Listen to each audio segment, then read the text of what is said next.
My parents moved into my house after losing everything, and within 3 months, my mother screamed in my face that my son and I were nothing but freeloaders draining their resources.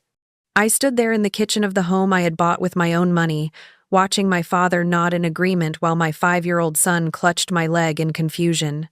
How does a daughter survive when the people who raised her rewrite reality itself to make her the villain in her own home? I'd love to know which corner of the globe you're watching from. And if this story speaks to you, make sure to subscribe. Tomorrow's video is one you absolutely can't miss. My name is Maddie Garcia, and I'm 32 years old. I never imagined I'd be sharing this story with anyone, let alone thousands of strangers on the internet. But after everything that happened, I realized I needed to get this out. Maybe someone out there has experienced something similar. Maybe someone needs to hear that they're not crazy, that gaslighting is real, and that sometimes the people who are supposed to love you unconditionally are the ones who hurt you the most. This story begins about 2 years ago, in the spring of 2023. I was living in Denver, Colorado, in a 3-bedroom house that I had purchased 5 years earlier. It wasn't anything fancy, just a modest ranch-style home in a quiet neighborhood called Lakewood, but it was mine. I had worked my tail off to afford it. After graduating from college with a degree in accounting, I spent years climbing the corporate ladder at a mid-sized firm downtown. The hours were brutal, the stress was constant, but I was determined to build something stable for myself and my son, Oliver. Oliver's father, Marcus, left when I was 4 months pregnant. He decided fatherhood wasn't for him and moved to California to find himself, which apparently meant abandoning all responsibility. I haven't heard from him in years, and honestly, that's fine with me. Oliver and I built our own little world, just the two of us. He was 5 years old at the time this story takes place, a bright, curious kid who loved dinosaurs and asked about 1,000,000 questions a day. Being a single mom wasn't easy, but I had carved out a good life for us. We had routines, stability, and most importantly, we had our own space. My parents, Linda and Robert Hutchinson, lived about 40 minutes away in Aurora. Our relationship had always been complicated. My mother was the type of person who needed to be the center of attention at all times. Everything was a performance with her. My father was quieter, more passive, but he enabled her behavior constantly. Growing up, I learned early on that my feelings didn't really matter in our household. Whatever my mother wanted, my mother got. If she was upset, everyone had to drop everything to cater to her mood. If she was happy, you'd better not do anything to ruin it. I kept my distance as an adult, limiting visits to major holidays and the occasional weekend lunch. It was easier that way. Less drama, less stress, less walking on eggshells wondering what would set her off. Oliver barely knew his grandparents, which I felt guilty about sometimes, but I also knew I was protecting him from the same dysfunction I had endured. Everything changed in March of 2023. My father called me on a Tuesday evening. I was helping Oliver with his homework at the kitchen table when my phone rang. I almost didn't answer because we were in the middle of math problems, but something told me to pick up. "Maddie, we need to talk," my father said. His voice sounded strained, tired in a way I hadn't heard before. "What's going on, Dad?" I asked, already feeling a knot form in my stomach. "Your mother and I are in some trouble. Financial trouble. We're going to lose the house." I felt my heart sink. My parents had never been great with money, but I didn't realize things had gotten that bad. Over the next 20 minutes, my father explained that they had taken out a second mortgage on their home 3 years earlier to pay off credit card debt. Then my mother had made some bad investment decisions, putting money into a friend's business venture that completely fell apart. On top of that, my father had been forced into early retirement when his company downsized, and his pension wasn't nearly as much as they had anticipated. They were 3 months behind on their mortgage payments, facing foreclosure, and had nowhere to go. "We need help, Maddie," my father said quietly. "We were wondering if we could stay with you for a little while, just until we get back on our feet." I should have said no. Every instinct in my body was screaming at me to protect my peace, to protect Oliver, to maintain the boundaries I had carefully constructed. But guilt is a powerful thing, especially when it's your parents. Despite everything, despite the years of emotional manipulation and the complicated history, they were still my parents. They had raised me, fed me, put a roof over my head when I was a child. How could I turn them away when they were facing homelessness? How long are we talking about? I asked carefully. A few months maybe, 6 at most. Just until we can find jobs and save up for a new place. I looked at Oliver, who was watching me with his big brown eyes, completely oblivious to the conversation that was about to change our lives. I thought about my spare bedrooms, sitting empty except for occasional guests. I thought about my mother sleeping in her car or some dingy motel. Against every rational thought in my head, I heard myself say, "Okay, you can stay here." My father's relief was palpable through the phone. "Thank you, Maddie. Thank you so much. We'll be out of your hair before you know it." They moved in 2 weeks later, on a Saturday morning. I had prepared the 2 spare bedrooms for them, one for sleeping and one that could serve as a combination office and sitting room. I laid down ground rules before they arrived. This was still my house. Oliver and I had our routines that needed to be respected. They needed to contribute to groceries and utilities. They would actively look for work and save money to move out as soon as possible. My father agreed to everything. My mother was quiet on the phone when we discussed it, which should have been my first warning sign. The first few days were actually pleasant. My mother cooked dinner, something she was genuinely talented at, and we sat around the table like a normal family. Oliver was excited to have his grandparents around, asking them questions and showing them his toy collection. My father helped with yard work and household repairs I had been putting off. For a brief moment, I thought maybe this would work out. Maybe this was an opportunity to heal some old wounds and build a better relationship with my parents. That illusion lasted exactly 12 days. The cracks started to show in small ways. My mother began rearranging my kitchen, moving my dishes and cookware to different cabinets without asking. When I mentioned it, she waved me off. "I'm just trying to make it more efficient, Maddie. This layout makes no sense." "It makes sense to me because I'm the one who uses it every day," I replied, trying to keep my tone light. She rolled her eyes. "You're so sensitive. I'm just trying to help." Then she started inviting her friends over without giving me a heads up. I'd come home from work to find 3 or 4 women I barely knew sitting in my living room, drinking my wine and eating snacks from my pantry. When I pulled my mother aside and asked her to please check with me before having guests, she acted like I was being unreasonable. "What's the big deal? It's not like we're throwing wild parties. They're just friends coming over for a book club. The big deal is that this is my house, and I'd like to know when strangers are going to be here," I said firmly. "Strangers? They're not strangers, they're my friends. And this is our house too now, Maddie. You said we could live here. I said you could stay here temporarily. That doesn't mean you get to treat it like it's yours." The conversation went in circles until I finally walked away, frustrated and exhausted. My father said nothing during any of these exchanges. He just disappeared into the spare bedroom or suddenly found yard work that needed to be done. My mother also started commenting on how I raised Oliver. She didn't like that I let him have screen time. She thought I was too lenient with bedtime. She questioned my food choices, suggesting I was feeding him too much sugar. Every criticism was couched in concern, prefaced with, "I'm just trying to help," or "I'm only saying this because I care," but it chipped away at my confidence day by day. The biggest issue, though, was the job search, or lack thereof.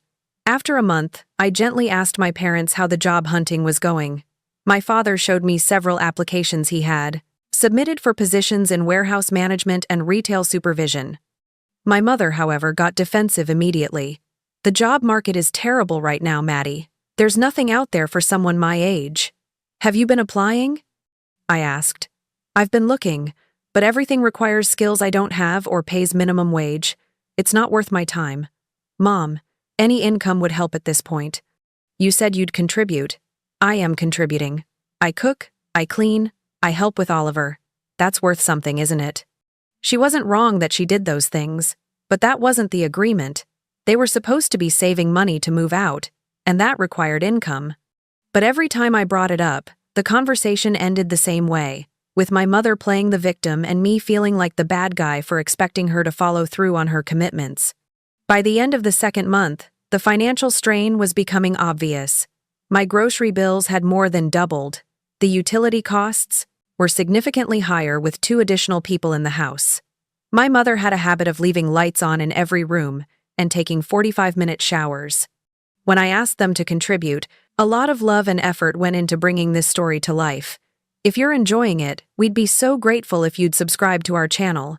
Now, back to where we left off. My father gave me $200, which barely covered a quarter of the additional expenses. My mother contributed nothing, claiming she had no money to give. I was starting to feel like a stranger in my own home, and the resentment was building with each passing day. But I kept telling myself it would be over soon. 6 months, they had said. I could survive 6 months. What I didn't know was that things were about to get so much worse, and the real nightmare hadn't even begun yet.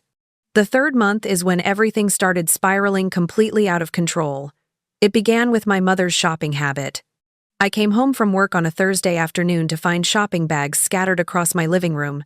Designer brands I recognized from window shopping but could never justify buying for myself.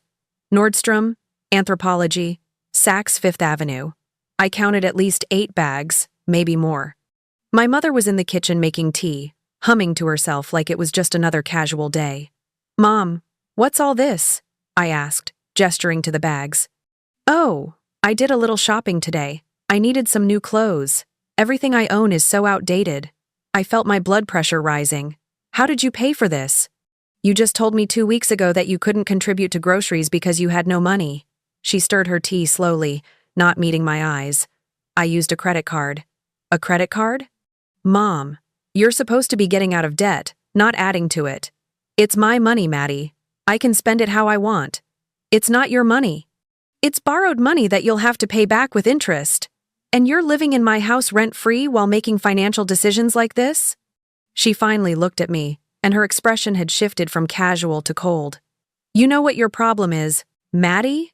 You're a control freak. You want to dictate every single aspect of everyone's life around you. I'm a grown woman. I don't need your permission to buy myself a few outfits." I was stunned into silence. A few outfits? There had to be at least $2,000 worth of merchandise in those bags. But what shocked me more was her complete lack of accountability or understanding of how inappropriate this was given the circumstances. That weekend, things got worse. My mother invited her sister, my Aunt Patricia, to visit for a few days. I didn't find out until Patricia showed up at my door on Friday evening with 2 suitcases. "Surprise," my mother said, answering the door before I could even get there. "Patricia is going to stay for a long weekend. Won't that be fun?" I pulled my mother aside while Patricia was getting settled in the living room. "You can't just invite people to stay here without asking me first. Where is she even going to sleep? She'll take the couch." It pulls out into a bed. "That's not the point, Mom. This is my house. You need to ask before inviting overnight guests." "Oh my God, Maddie, she's family. She's your aunt. What is wrong with you? What was wrong with me? I was the one setting reasonable boundaries, and somehow I was being made to feel like the villain." This was becoming a pattern, and I was exhausted from constantly defending my right to have a say in what happened in my own home. Patricia stayed for 5 days instead of 3. During that time, the house was loud and chaotic. My mother and aunt stayed up late every night watching movies at full volume, drinking wine, and laughing about old times. I couldn't sleep. Oliver couldn't sleep. I had to work in the morning, but they were treating my home like a vacation rental. When I asked them to please keep it down after 11 on weeknights, my mother accused me of being antisocial and trying to isolate her from her family. "We barely get to see each other, and you're policing our quality time together. You've become so bitter, Maddie. Motherhood has made you hard." The comment about motherhood stung particularly deep. I had worked incredibly hard to be a good mother to Oliver, to give him the stability and emotional support I never fully received growing up. And here was my own mother suggesting I was failing at it, that I had somehow become this cold, rigid person. My father remained a ghost through all of this. He got a part-time job at a hardware store, working about 25 hours a week, which I was grateful for. But he came home, ate dinner in silence, and retreated to the bedroom. He never intervened when my mother crossed lines. He never backed me up when I tried to enforce boundaries. His silence was its own form of betrayal. Around this time, I started noticing money missing from my purse. Small amounts, at first a 20 here, a 10 there. I thought maybe I was miscounting or forgetting purchases, but then $40 disappeared, overnight, and I knew I hadn't spent it. I kept my purse in my bedroom, on my dresser, where only someone who entered my private space would have access to it. I didn't want to believe it, but the pattern was undeniable. I started keeping my cash in my car instead, which solved the missing money problem but created a new one. I now couldn't trust my own mother in my own home. The situation with Oliver was deteriorating too. My mother had started undermining my parenting more directly. I'd tell Oliver he couldn't have dessert until he finished his vegetables, and she'd sneak him cookies when she thought I wasn't looking. I'd say no to something, and she'd say yes. When I confronted her about it, she told me I was being too strict with him. "You're going to give that boy a complex, Maddie. Let him be a kid. I am letting him be a kid. I'm also teaching him about boundaries and consequences, which is my job as his mother. Your job is to make him happy. Look at him, he's stressed all the time, because you're always on his case about something." Oliver wasn't stressed because of me. He was stressed because his entire routine had been disrupted, because his grandmother was constantly contradicting his mother, and because the atmosphere in the house had become tense and unpredictable. But my mother couldn't see that, or wouldn't see it. One evening, in early June, about 4 months into this nightmare, I sat down with my father alone. My mother had gone out with friends, and Oliver was at a playdate with a neighbor kid. It was the first real opportunity I'd had to talk to my father privately. "Dad, this isn't working," I said. "You guys have been here for 4 months. Mom's spending money instead of saving it. She's not looking for work. She's treating my house like it's hers. I need you to talk to her." My father looked uncomfortable, shifting in his seat. "I know things have been difficult, Maddie. Your mother is going through a hard time with all of this. Losing the house, the financial stress, it's been rough on her. It's been rough on all of us, Dad, but I'm not the enemy here. I opened my home to you. I'm trying to help. But there have to be boundaries. I understand. I'll talk to her." But he didn't talk to her, or if he did, nothing changed. In fact, things escalated even further. My mother started redecorating. She bought new throw pillows for the living room couch, new curtains for the kitchen, a different shower curtain for the bathroom. Small changes, but they were my things being replaced with her taste, her preferences. When I objected, she told me she was just trying to freshen things up and that I should be grateful she was taking an interest in maintaining the home.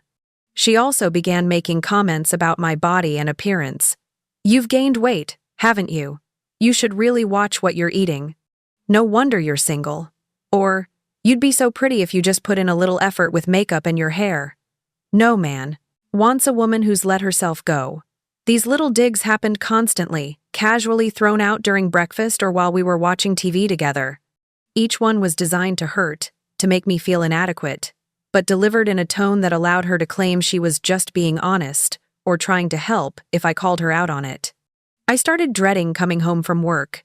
My own house, my sanctuary, had become a minefield of emotional manipulation and boundary violations. I felt like I was drowning, and there was no one to throw me a lifeline. The financial burden was crushing me too. My savings account, which I had built up over years of careful budgeting, was being depleted rapidly. I was covering everything: mortgage, utilities, groceries, household supplies on my salary alone, while supporting 4 people instead of 2. The $200 my father contributed each month didn't even scratch the surface. I tried talking to my mother about this one more time. I showed her my budget spreadsheet, the numbers in black and white demonstrating how unsustainable this situation was. "I need you to get a job, Mom.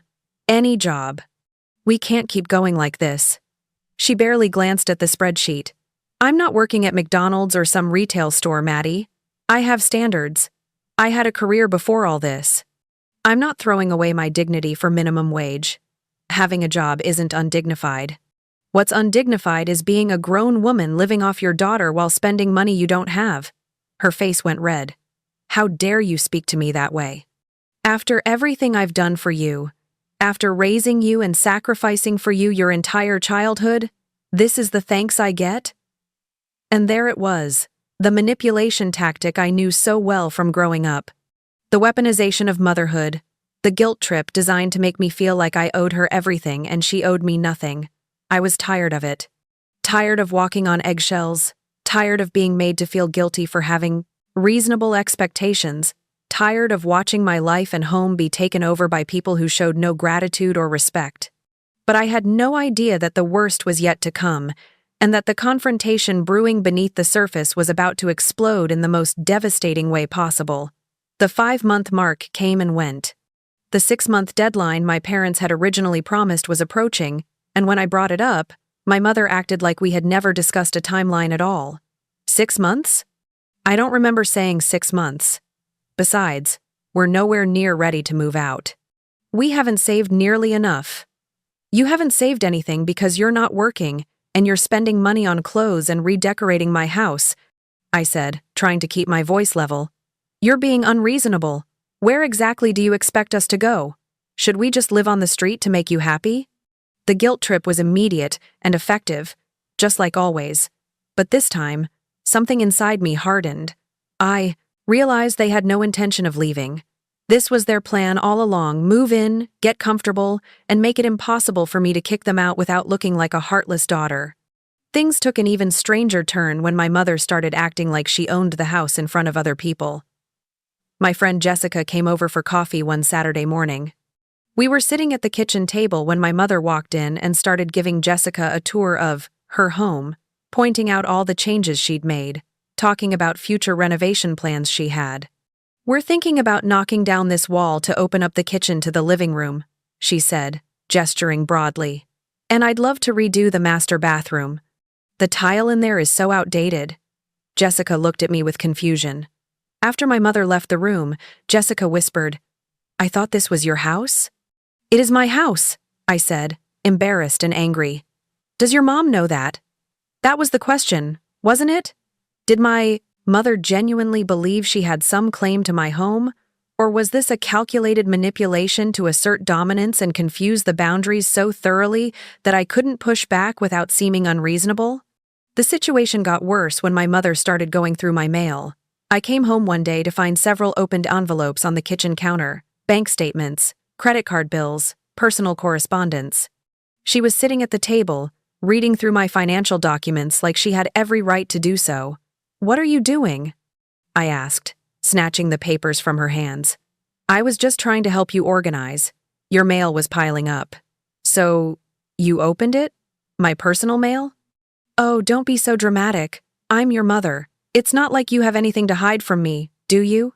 The violation of privacy was stunning, but what was even more alarming was what happened next. She started telling other family members about my finances. I got a call from my cousin Rachel asking if I was okay financially because my mother had told her I was struggling to make ends meet and might lose my house. I wasn't struggling before they moved in. I was doing perfectly fine. But my mother was now spinning a narrative to our extended family that I was in financial trouble, which made her living with me seem like she was doing me a favor rather than the other way around. I confronted her immediately. Why are you telling people I'm going to lose my house? That's not true, and you know it. I'm worried about you, sweetheart. The bills I saw looked pretty high. I'm just concerned. The bills are high because I'm supporting 4 people on one income, and you had no right to look at them in the first place. She put on her wounded expression, the one she'd perfected over decades. I can't believe my own daughter is yelling at me for caring about her. This is what I get for trying to help. My father, as usual, said nothing. He had become a shadow in the house, present but absent, avoiding conflict at all costs. Around this time, my neighbors started complaining. Mrs. Chen, who lived next door, mentioned that my mother had been parking in front of her driveway and blocking her access several times a week. When Mrs. Chen politely asked her to move, my mother was apparently rude and dismissive. Another neighbor, Tom, mentioned that my mother had been leaving the garage door open overnight, which was a security concern for the whole neighborhood. When I asked her about it, she shrugged it off. I forget sometimes. It's not a big deal. But it was a big deal. These were my neighbors. I had to live next to them long term. My mother's behavior was damaging my relationships in the community I'd been part of for years. The most disturbing incident happened with Oliver's school. I got a call from his teacher, Mrs. Peterson, asking to schedule a meeting. My stomach dropped. Oliver was a good student, never causing problems. I couldn't imagine what this was about. When I arrived at the school, Mrs. Peterson got straight to the point. We've had some concerns raised by Oliver's grandmother. She came by the school yesterday and spoke to me about Oliver's home life. She suggested that you might be struggling with depression and that Oliver wasn't being properly cared for. I felt like I'd been punched in the stomach. What? I want to be clear, I have no concerns about Oliver's well-being. He's a happy, healthy, well-adjusted child. But I'm obligated to follow up when someone raises these kinds of issues. Can you help me understand what's going on? I explained the situation, my parents living with me temporarily, the escalating boundary issues, my mother's manipulative behavior. Mrs. Peterson was understanding, but the damage was done. My mother had gone to my son's school and tried to paint me as an unfit parent. When I confronted her that evening, she denied it completely. I was just checking in on how Oliver was doing at school. You're so busy with work, I thought someone should show interest in his education. You told his teacher I was depressed and not taking care of him properly. I never said that. She must have misunderstood. You're always so quick to blame me for everything. The gaslighting was so blatant, so shameless, that I almost started questioning my own sanity. Almost. But I knew what the teacher had said. I knew what my mother had done. She was systematically trying to undermine me, to make me look like I was unstable or incapable, all while living in my house and benefiting from my generosity. That night, I barely slept. I lay awake thinking about how this situation had spiraled so far out of control. I had invited my parents into my home out of love and obligation, and they had weaponized that kindness against me. My mother was rewriting reality, spreading lies to family and even my son's school, and somehow making me feel like I was the problem. I decided I needed to set a firm deadline. No more vague timelines or empty promises. They needed to be out by the end of August, exactly 1 month away. I would tell them in the morning, clearly and firmly, and I wouldn't let my mother manipulate me out of it this time. But I had no way of knowing that my mother was preparing her own confrontation, one that would shatter what little remained of our relationship and force me to make a decision I never thought I'd have to make. The next evening, I came home from work to find both my parents in the living room with serious expressions on their faces. My father looked uncomfortable, fidgeting with his hands. My mother's face was set in that cold, determined look I'd seen countless times before, the look that meant she was about to go on the attack. "We need to talk," my mother said, her voice sharp. Oliver was at a friend's house, which I was grateful for. Whatever was about to happen, at least he wouldn't witness it. "Okay," I said, setting down my work bag. "Actually, I needed to talk. To you too. I've been thinking—" "We'll go first," my mother interrupted. "Your father and I have been discussing things, and we're very concerned about the way you've been acting lately." I blinked, confused. "The way I've been acting?" "Yes. You've become increasingly hostile and unreasonable. You're constantly criticizing us, making us feel unwelcome in our own home." "Your own home?" I repeated slowly. "Mom, this is my house. We live here too. That makes it our home. And frankly, Maddie, we're tired of walking on eggshells around you. We're tired of your rules and your control issues and your constant complaints." I felt something cold settle in my chest. This was it. This was the moment everything was about to come crashing down. "I think you need to understand something," my mother continued, standing up to her full height. "Your father and I have given up everything to be here. We lost our house because we helped you through college. We sacrificed our retirement savings to make sure you had opportunities. And this is how you repay us? By making us feel like burdens?"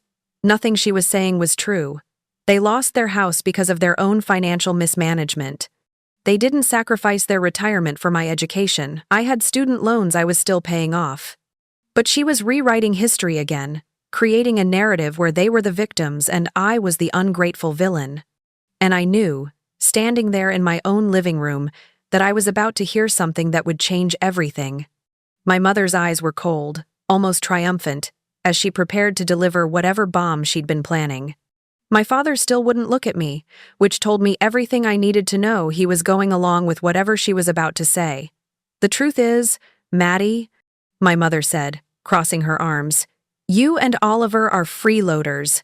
The words hung in the air like smoke. For a moment, I thought I'd misheard her. The absurdity was so complete, so disconnected from reality, that my brain refused to process it. I'm sorry. What? You heard me. You've been living off of us for months now. We've been supporting you, helping with Oliver, cooking, cleaning, contributing to this household, and all you do is complain. You're draining our resources and giving nothing back. I actually laughed. It was a short, sharp sound of pure disbelief. Are you serious right now? This is my house, Mom. I pay the mortgage. I pay every single bill. I buy all the groceries. You've contributed maybe $400 in total in 5 months. That's not true, she shot back. Your father has been working and contributing his paychecks. Dad makes about $800 a month at the hardware store, and he's given me $200 each month. That's $1,000 over 5 months. My mortgage alone is $1,800 a month. That doesn't include utilities, groceries, internet, water, gas, or any of the other expenses that have more than doubled since you moved in. My mother waved her hand dismissively, like math was just an inconvenient detail. You're exaggerating. And you're conveniently ignoring all the non-financial contributions we make. I cook almost every night. I help with Oliver. I maintain this house. That has value, Maddie, even if you're too selfish to recognize it. You cook with the groceries I buy. You help with Oliver by contradicting my parenting. And maintaining the house? You mean redecorating it without permission and going through my private mail. See, this is exactly what I'm talking about, my mother said, her voice rising. You're so ungrateful. We gave up our entire lives to come here and help you, and this is the thanks we get. Constant criticism, constant attacks. My hands were shaking. I'd never felt rage like this before, hot and sharp and consuming. Help me? You think you've been helping me? Mom, my life was completely stable before you moved in. I had savings. I had peace. I had a good relationship with my neighbors and my son's school. In 5 months, you've drained my bank account, alienated my neighbors, tried to turn my family against me, and went to Oliver's teacher suggesting I was an unfit mother. How is any of that helping? You're twisting everything, my mother shouted.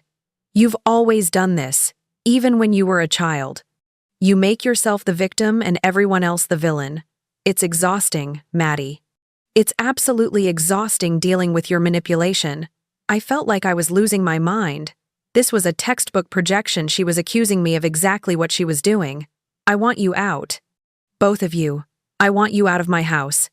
This is our house too, my mother screamed, her face flushed red. We live here. You can't just throw us out onto the street. I can, actually. This house is in my name. I pay for everything. You're guests who have overstayed their welcome. My father finally spoke up, his voice quiet and weak. Maddie, please. Where? Would we go? I don't know, Dad. Maybe you should have thought about that before letting Mom destroy every boundary I set. You promised 6 months. It's been almost 6 months, and you've made 0 progress toward moving out. Actually, that's not true. You've gone backward. You have less money saved now than when you arrived. Because your mother needed clothes, my father said, as if that explained everything. She needed clothes? I repeated incredulously. Dad, do you hear yourself? You're facing homelessness and you think buying designer clothes was a priority? My mother's voice turned icy, dangerously calm. Don't you dare speak to your father that way. He's been through enough without you attacking him. I'm not attacking him. I'm trying to understand how you both could be so irresponsible and then have the audacity to call me and my 5-year-old son freeloaders in the house that I own. You want to talk about audacity? My mother hissed, stepping closer to me. Let's talk about how you never call, how you kept Oliver away from us for years, how you've always looked down on us because you got a fancy college degree and a corporate job. You've always thought you were better than us, Maddie. This whole situation has just exposed who you really are, a cold, selfish woman who can't even take care of her own family. Something broke inside me. Not broken like shattered, broke like a chain snapping free. The guilt, the obligation, the years of trying to be a good daughter despite everything, it all fell away, and I saw the situation with perfect clarity. Get out, I said, my voice eerily calm. You have 30 days to find somewhere else to live. That's more than generous considering you've stolen from me, lied about me, and invaded every aspect of my privacy. I want you out of my house by September 15th. You're making a huge mistake, my mother said, her eyes glittering with malice. You do this, and you lose us forever. Is that what you want? To be completely alone? Because mark my words, Maddie, if you kick us out, we're done. No relationship, no contact, nothing. You'll lose your parents. The threat was designed to break me, to make me back down out of fear of abandonment, but instead, I felt something like relief wash over me. If losing you means getting my life back, then that's a price I'm willing to pay. My mother's face contorted with rage. Fine, we don't need you anyway. We don't need this dump of a house or your attitude or your rules. Come on, Robert, let's go pack. She stormed toward the hallway, and my father followed without a word, without even looking at me. I heard doors slamming, drawers opening and closing, the sounds of hasty packing. I stood alone in my living room, my heart pounding, waiting for the guilt to crash over me, waiting to feel like a terrible person for kicking out my own parents. But it didn't come. Instead, I felt like I could breathe properly for the first time in months. 20 minutes later, they emerged with several suitcases. My mother had apparently decided they were leaving immediately, rather than taking the 30 days I'd offered. We're going to stay with Patricia, my mother announced. At least she knows how to treat family with respect. That's fine, I said evenly, but you need to take all of your belongings. I'm not storing your things. We'll come back for the rest tomorrow, my father mumbled. No, tonight. Take everything tonight, or I'm putting it on the curb. My mother's eyes widened. You wouldn't dare. Try me. For the next 2 hours, I watched as my parents loaded up their car with boxes, bags, and all the items they'd accumulated during their stay. My mother made snide comments the entire time, punctuated with dramatic sighs and muttered insults.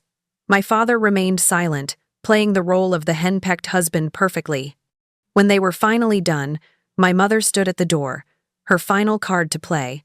You're going to regret this, Maddie. When you're old and alone and Oliver has abandoned you the same way you've abandoned us, you're going to remember this moment and realize what a terrible mistake you made. Goodbye, Mom, I said, holding the door open.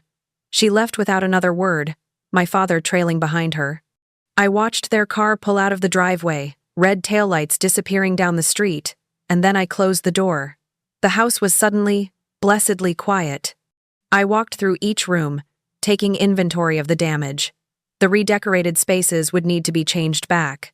The emotional wounds would take time to heal, but the immediate threat was gone. I collapsed onto my couch and did something I hadn't done in months. I cried. Not sad tears, though there was sadness mixed in. Mostly tears of relief, of releasing 5 months of pent-up stress and frustration and anger. I cried for the relationship with my parents that never was and never would be. I cried for Oliver, who would grow up, knowing his grandparents only as a cautionary tale. And I cried for myself, for the girl I'd been with who spent so many years trying to earn love from people who were incapable of giving it freely. When Oliver came home an hour later, he immediately noticed his grandparents' absence. Where's Grandma and Grandpa? He asked, looking around the unusually quiet house. They moved out, buddy. They found their own place.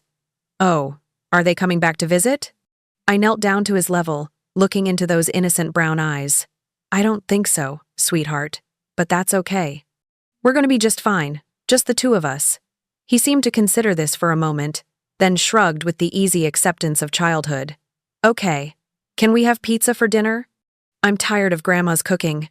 I laughed, a real laugh this time, and pulled him into a hug. Yeah, buddy, we can have pizza. But the story doesn't end there. In fact, the aftermath would prove that my mother wasn't done trying to make my tough life difficult, and the next phase would be even more challenging than having them live under my roof.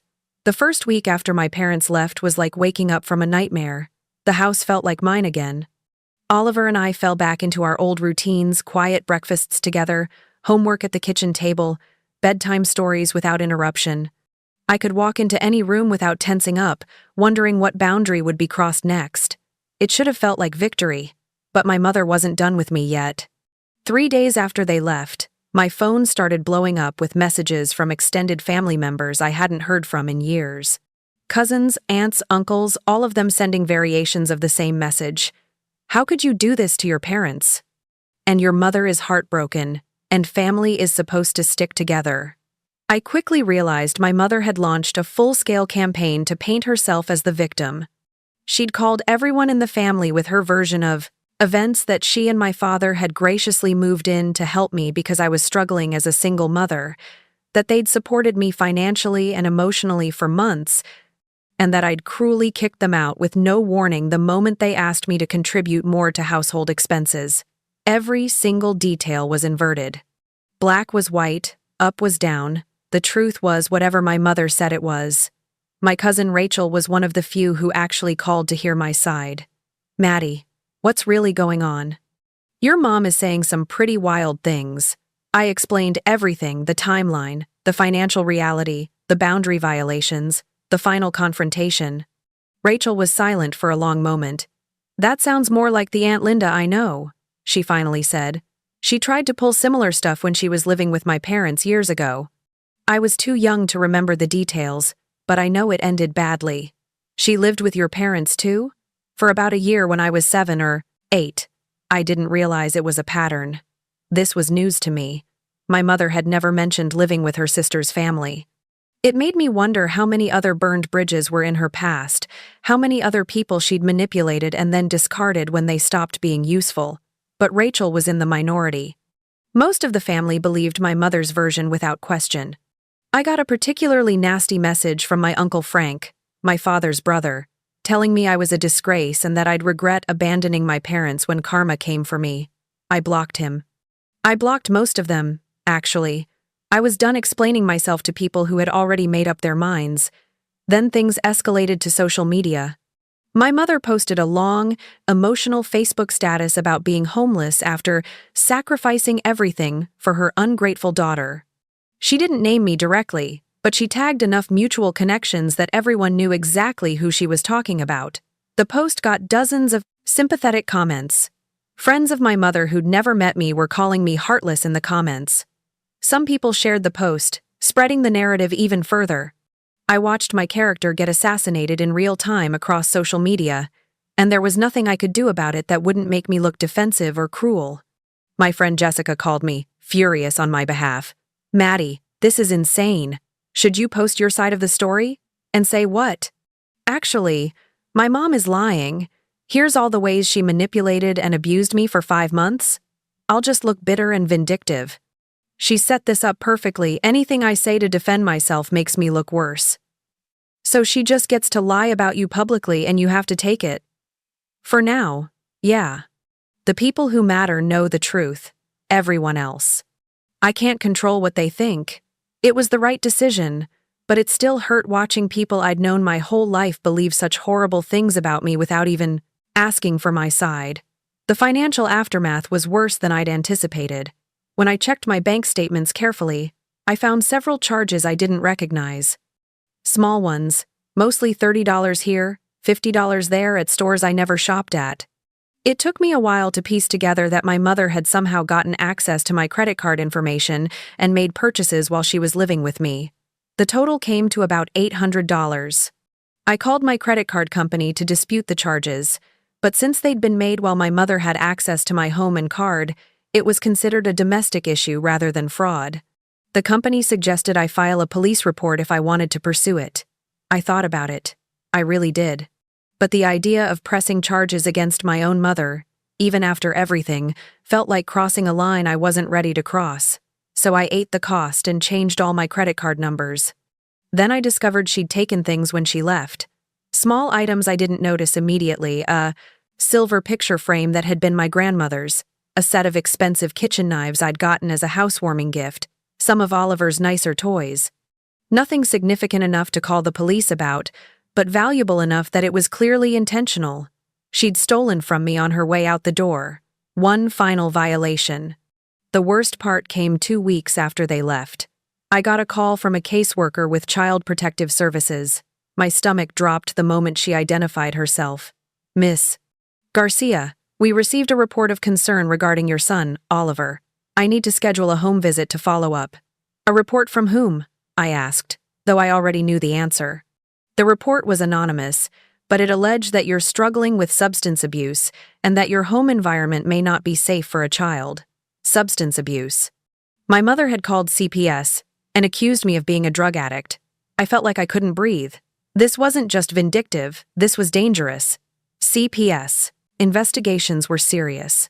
They could take Oliver away if they believed the allegations, even temporarily. My mother had weaponized the system designed to protect children to punish me for setting boundaries. Those allegations are completely false, I said, trying to keep my voice steady. I don't use drugs or alcohol. I'm happy to cooperate with any investigation you need to conduct. The caseworker was professional but firm. We take all reports seriously. I'll need to visit your home, speak with Oliver, and verify that the environment is appropriate. Can we schedule something for this week? We scheduled the home visit for Thursday afternoon. I spent the next 3 days in a panic, cleaning my already clean house, organizing paperwork, and preparing to prove I was a fit parent. I had to take time off work, which I could barely afford after the financial drain of the past 5 months. When the caseworker arrived, she was thorough. She walked through every room, checked the refrigerator, looked at Oliver's bedroom, and interviewed him separately from me. Oliver, bless him, told her plainly that he was happy, that I took good care of him, that his grandma had been the one who was mean and yelled a lot. After 2 hours, the caseworker seemed satisfied. Everything appears to be in order, Miss Garcia. I don't see any evidence supporting the allegations in the report. However, this will remain on file, and if we receive any additional reports, we'll need to follow up again. I understand, I said. Can I ask, is there any way to find out who made the report?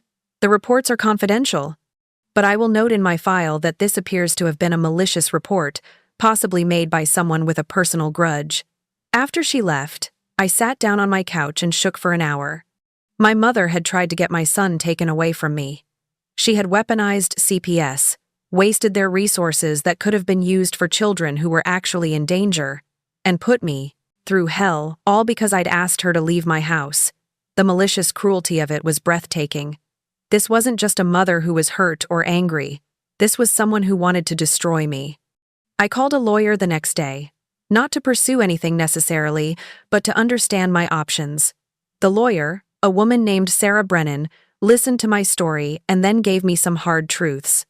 You could pursue a restraining order based on the harassment, but it's difficult to prove unless there are direct threats. The CPS report is anonymous, so even though you know it was her, you can't prove it. The social media posts are protected as free speech as long as she doesn't explicitly name you. The stolen items are technically a police matter, but they're hard to prosecute in a domestic situation, and the dollar amount might not be worth the stress of pursuing it. So she can just do all of this and face no consequences? Unfortunately, in cases like these, the legal system isn't always equipped to handle this kind of psychological warfare.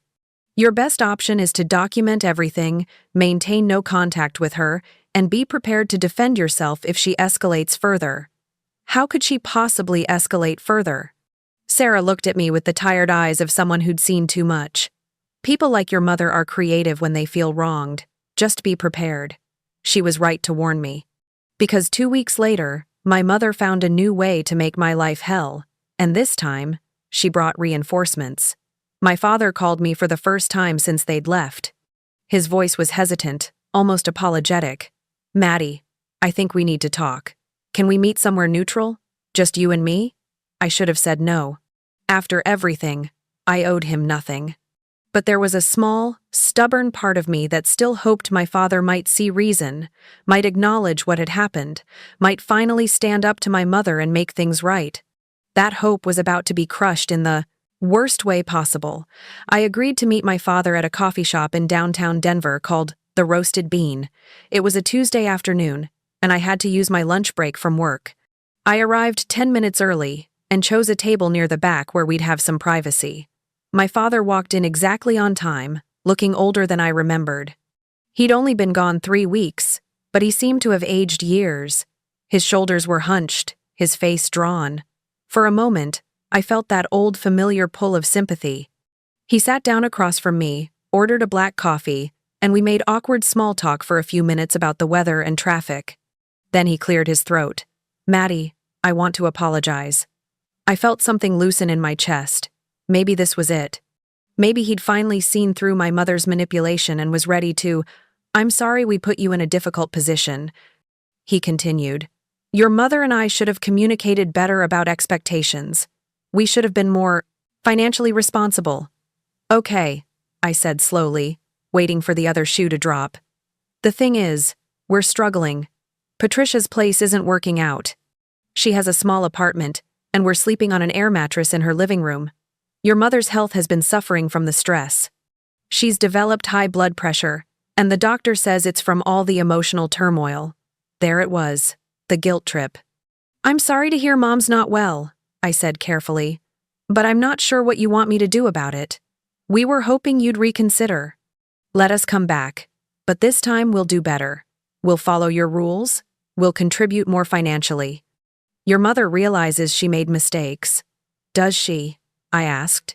"Because she called CPS and reported me for drug abuse. She's posted all over social media that I'm a terrible daughter. She's turned half the family against me. That doesn't sound like someone who realizes they made mistakes." My father looked uncomfortable. "She was hurt, Maddie," she lashed out. "But deep down, she loves you. We both do, Dad. Love doesn't look like what she's been doing to me. Love doesn't involve trying to get my son taken away. Love doesn't involve stealing from me and lying about me. Can you really blame her for being angry? You threw us out with nowhere to go. I gave you 30 days. You chose to leave immediately. And I didn't throw you out. I asked you to leave my house after 5 months of you violating every boundary I set. There's a difference." My father rubbed his face with his hands. Maddie, please. We're your parents. We raised you. Doesn't that count for something?" "It did count for something. That's why I let you move in the first place. But you both abused that trust completely." He was quiet for a long moment, staring into his coffee cup. When he looked up, his expression had changed.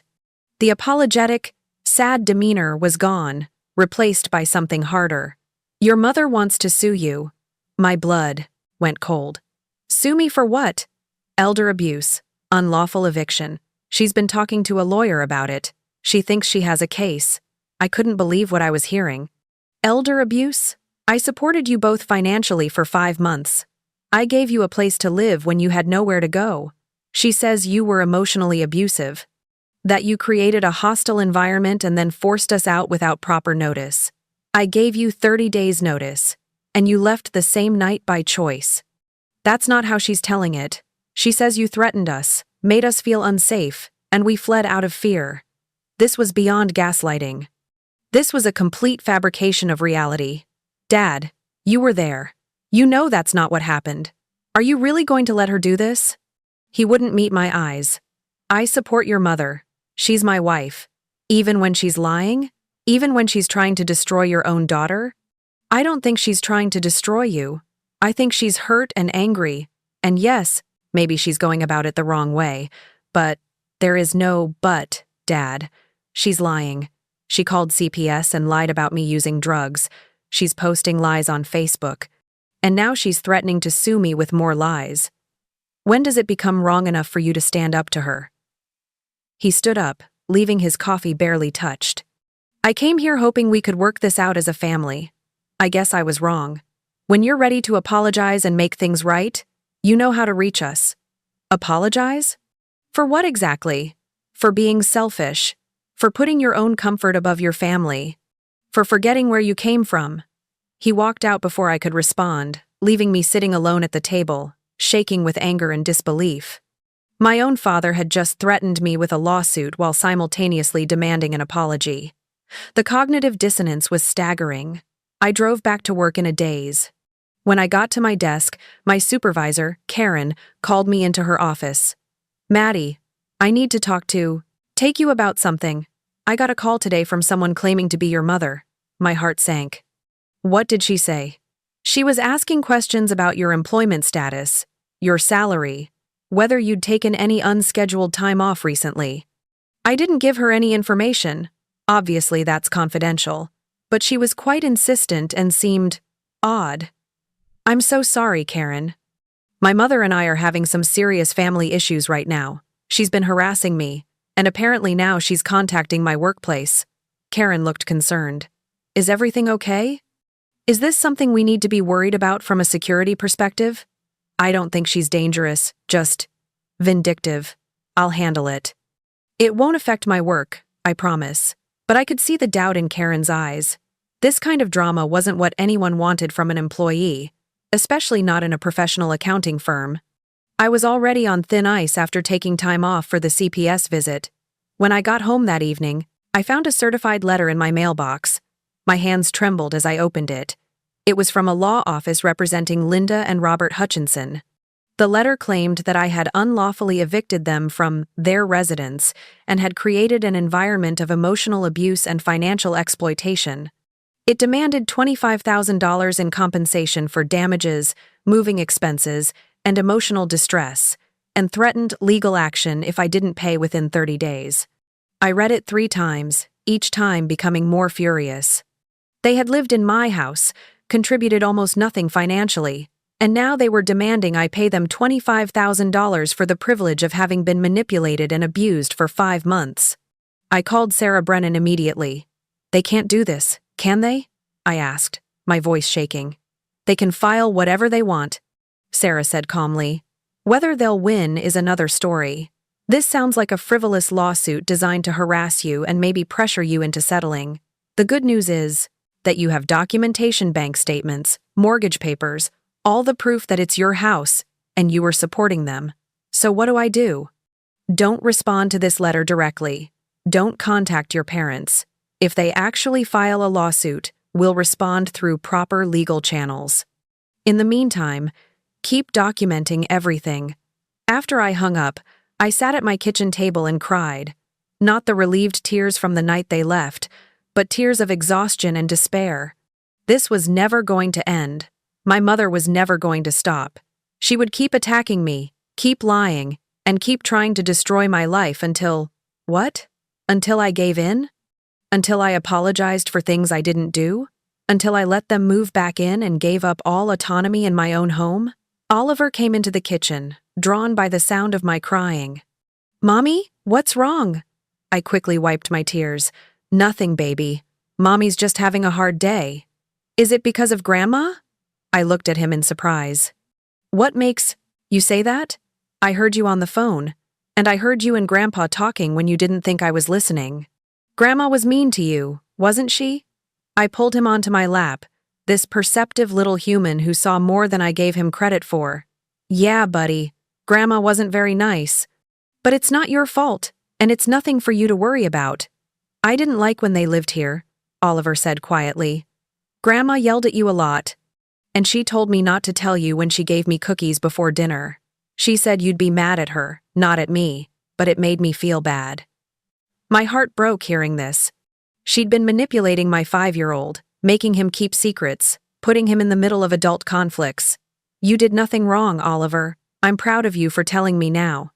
And I promise, things are going to get better. But even as I said it, I didn't know if I believed it. The next day, I got a call from Oliver's school again. This time it wasn't his teacher, it was the principal. Miss Garcia, I need to inform you that your mother attempted to pick up Oliver from school today. She wasn't on his approved pickup list, so we didn't release him to her, but she caused quite a scene. She claimed she had grandparents' rights and threatened to call the police if we didn't let her take him. Terror shot through me. Is Oliver okay? He's fine. He's in class right now, but I wanted to alert you to the situation. We've noted in his file that under no circumstances is your mother to have contact with him on school property, but you may want to consider additional measures. Like what? What? Some parents in similar situations get restraining orders, or at the very least, you might want to make sure everyone in Oliver's life, the school, after-school programs, his friends' parents knows not to allow your mother access to him. After I hung up, I sat in my car in the work parking lot and screamed. Actually screamed, loud and raw and full of rage and fear. My mother had tried to take Oliver from his school. She'd tried to kidnap my son. That was the moment I realized this wasn't just harassment anymore. This was dangerous. My mother wasn't just trying to punish me, she was trying to take my child. And I was going to have to fight back harder than I'd ever fought for anything in my life. The attempted school pickup changed everything. I was done playing defense. The next morning, I went straight to the courthouse and filed for a restraining order against both of my parents. I brought everything: bank statements, proving I owned the house and supported them. The CPS case file showing the investigation was unfounded. Screenshots of my mother's Facebook posts. The demand letter from their lawyer, and a written statement from Oliver's school about the pickup attempt. The clerk reviewed my paperwork and scheduled an emergency hearing for 3 days later. Those 3 days were the longest of my life. I barely slept, constantly checking the security camera I'd installed at my front door, jumping at every sound. Sarah Brennan agreed to represent me at the hearing. "This is strong," she said, reviewing my evidence. "The school incident especially.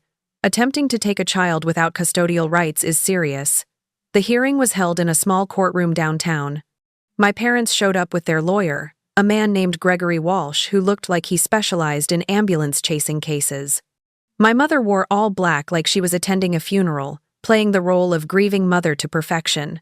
The judge, a woman in her 50s named Judge Martinez, listened to both sides. Walsh argued that my parents were being unfairly persecuted for trying to maintain a relationship with their grandchild. He painted me as vindictive and claimed the school incident was a misunderstanding. Then it was our turn. Sarah presented the evidence methodically: the financial records, the CPS report, the threatening demand letter, and most damning, the school's written statement describing my mother's aggressive behavior and explicit threats to call the police. Judge Martinez asked my mother directly, "Miss Hutchinson, did you attempt to remove the child from school property, despite not being on the approved pickup list?" My mother's lawyer started to answer, but the judge cut him off. "I asked your client, counselor." My mother shifted uncomfortably. "I just wanted to see my grandson. I have rights as a grandmother." "Actually, you don't," Judge Martinez said firmly. "In Colorado, grandparents' rights are limited and must be established through legal channels. You have no automatic right to access this child, especially after the mother has explicitly denied consent. The school was correct to refuse your request, and your behavior was threatening." She granted the restraining order immediately. My parents were to stay at least 500 yards away from me, Oliver, our home, and his school. They were prohibited from all direct and indirect contact, including through third parties. Violations could result in arrest. My mother's face went purple with rage. "This is outrageous. You can't keep me from my own grandson." "I just did, Miss Hutchinson. And if you violate this order, you'll face criminal charges." The court is adjourned. As we left the courtroom, I heard my mother screaming behind us about injustice and corrupt judges. Security had to escort her out. My father, as always, said nothing. The restraining order gave me the breathing room I desperately needed. The harassment stopped immediately. No more calls, no more social media posts about me, no more showing up at places I frequented. 2 weeks later, Sarah called with more good news. Their lawsuit has been withdrawn. Walsh realized he had no case, and filing it would have opened them up to sanctions for frivolous litigation. "They've dropped all legal claims against you." I felt a weight lift from my shoulders that I'd been carrying for months. "It's really over?" "The legal part is, they could try to appeal the restraining order, but given the judge's ruling, I doubt they'd succeed.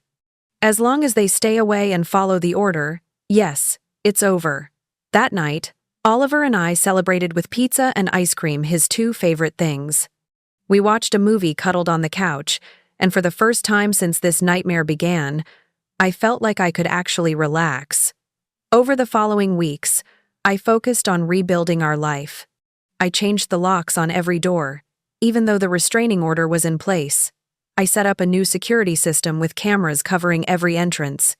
I notified Oliver's after-school program, his friends' parents, and everyone in our orbit about the restraining order. The financial recovery took longer. My savings account had been devastated. I'd lost nearly $12,000 between the increased expenses and the fraudulent charges I'd had to absorb. I picked up some freelance accounting work on weekends to rebuild the cushion I'd worked so hard to create. The hardest part wasn't the money or the legal battles, it was processing the emotional damage. I started seeing a therapist named Dr. Emily Chen, who specialized in family trauma and narcissistic abuse. She helped me understand that what I'd experienced wasn't just a difficult family situation, it was systematic emotional abuse and manipulation. Your mother displays classic narcissistic traits, Dr. Chen explained during one session. The inability to accept responsibility, the victim mentality, the gaslighting, the need for control, the rage when boundaries are set. You didn't do anything to deserve this treatment. Hearing that from a professional helped, but there were still nights when I'd lie awake wondering if I'd been too harsh. If I should have tried harder, if I was really the terrible daughter my mother had painted me as. That's part of the manipulation, Dr. Chen said. She's conditioned you since childhood to doubt yourself, to prioritize her feelings over your own well-being. Healing means learning to trust your own perception of reality again. I also had to have difficult conversations with Oliver about why we couldn't see his grandparents anymore. I kept it age-appropriate, explaining that sometimes adults make choices that aren't safe, and we have to protect ourselves. "But I miss Grandpa," he said one night. "He was nice to me. He taught me how to tie my shoes. That hurt. My father had good moments, and Oliver was too young to understand the enabling dynamic. I know, buddy. Sometimes people we love make choices that hurt others. It's complicated." 3 months after the restraining order was granted, I got a text from an unknown number. My hands shook as I opened it, fearing it was my mother violating the order through a burner phone. It was from Aunt Patricia. "Maddie, I owe you an apology. Your parents stayed with me for 2 months after they left your place, and I saw firsthand what you dealt with. Your mother tried to take over my apartment the same way she did your house. When I asked them to leave, she turned on me too, posting lies about me, calling my employer, the whole playbook. I'm sorry I didn't believe you sooner. I hope you and Oliver are okay." I stared at the message for a long time before responding.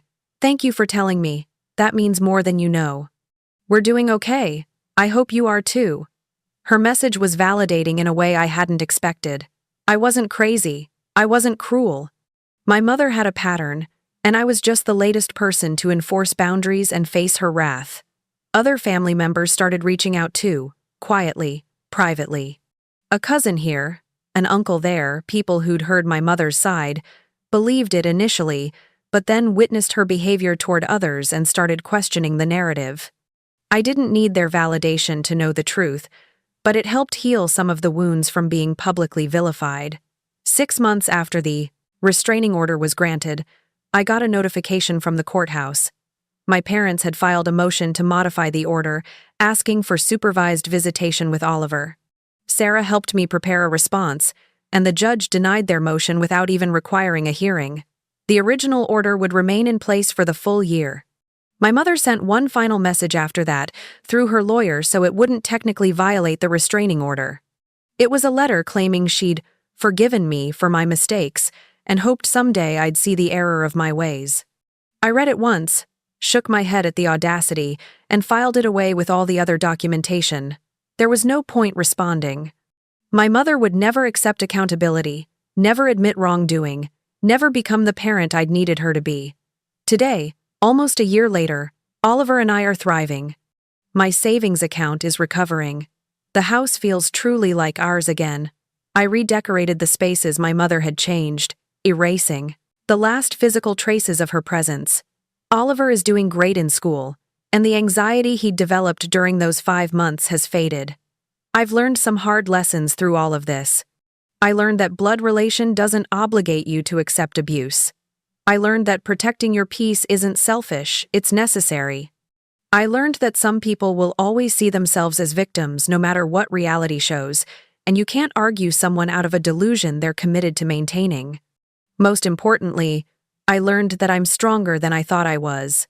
I stood up to people who raised me, who held emotional power over me my entire life, and I chose myself and my son over guilt and obligation.